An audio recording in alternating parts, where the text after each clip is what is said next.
इस बीच में मेरे साथ मेरे सहयोगी अभिषेक जुड़ रहे हैं और अभिषेक जो है वो हमें ये बताएंगे कि कितने कितने तरह के अलग अलग तरह के टर्म इंश्योरेंस जो है वो मार्केट में अवेलेबल है, और उसके बाद जो है वो वापस मनीष जी के पास जाएंगे और ये समझेंगे कि आखिरकार इतने सारे अगर जब अवेलेबल प्लान्स हैं तो उनमें से हमारे लिए क्या बेस्ट रहेगा। तो पहले अभिषेक के पास चलते हैं।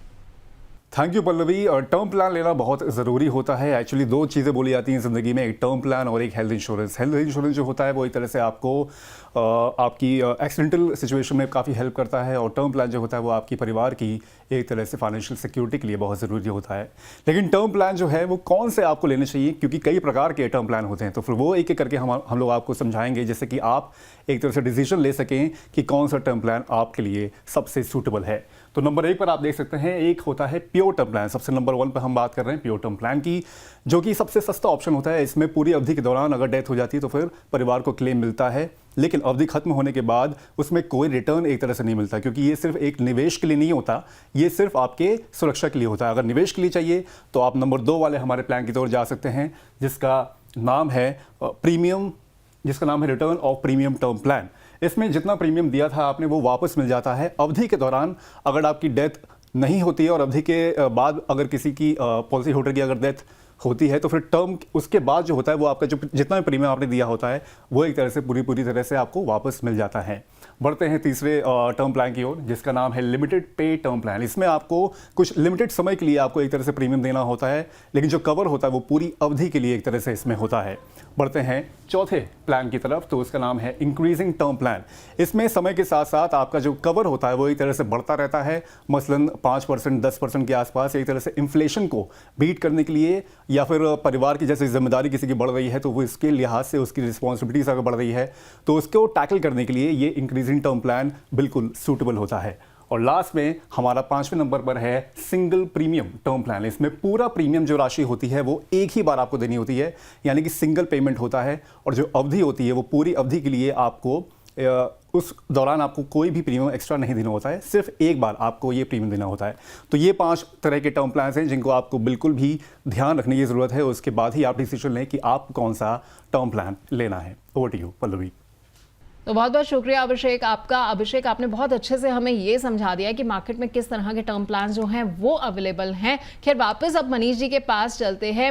मनीष जी, हमने ये देखा है कि बाजार में इस वक्त जो है बहुत सारे टर्म प्लान होते हैं और कई बार हमें कन्फ्यूजन भी हो जाता है कि हमें कौन सा टर्म प्लान जो है अपने लिए लेना चाहिए। प्योर वनीला प्रोडक्ट बेटर है, या कई बार जो है हमें एजेंट्स आके ये भी कहते हैं, इंश्योरेंस एडवाइजर्स हमें ये भी सलाह देते हैं कि आप एक सिंगल बड़ा सा प्रीमियम दे दीजिए, आपको लाइफ लॉन्ग जो है वो अच्छा सा कवरेज मिल जाएगा। कई बार वो ये भी कह देते हैं कि आप जो है 5-10 साल के अंदर जो है तमाम प्रीमियम भर दीजिए और उसके बाद आपको नहीं भरना पड़ेगा, या जैसे हमने बात की थी कि आपका प्रीमियम जो है वो भी रिटर्न हो जाता है। तो इतने सारे प्लान्स के बीच में से हम ये कैसे चुने कि हमारे लिए सबसे बेस्ट कौन सा है?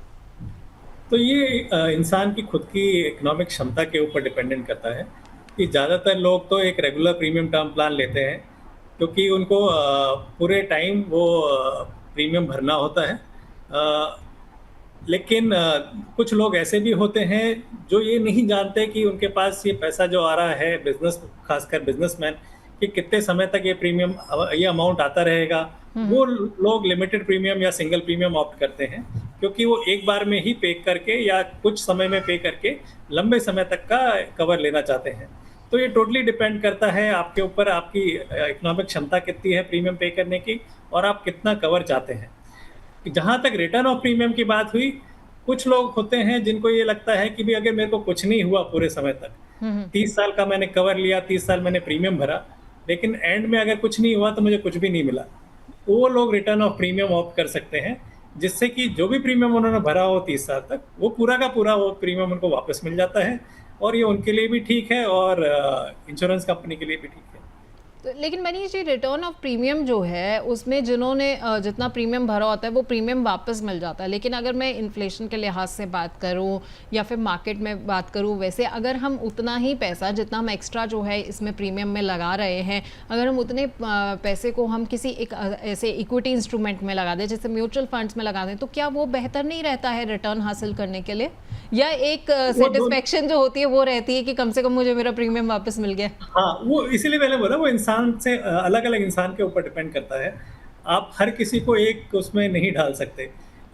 इक्विटी इन्वेस्टमेंट हर किसी के बस की बात नहीं है, म्यूचुअल फंड इन्वेस्टमेंट भी हर किसी के बस की बात नहीं है। उतने टाइम तक इन्वेस्ट करना भी बहुत मुश्किल होता है। लोग नॉर्मली 2-3 साल के बाद म्यूचुअल फंड छोड़ देते हैं। ये सब नॉर्मल चीज़ें हैं, इसलिए इसको बेसिकली उस इंसान के ऊपर छोड़ देना चाहिए कि वो किस चीज़ में कंफर्टेबल है।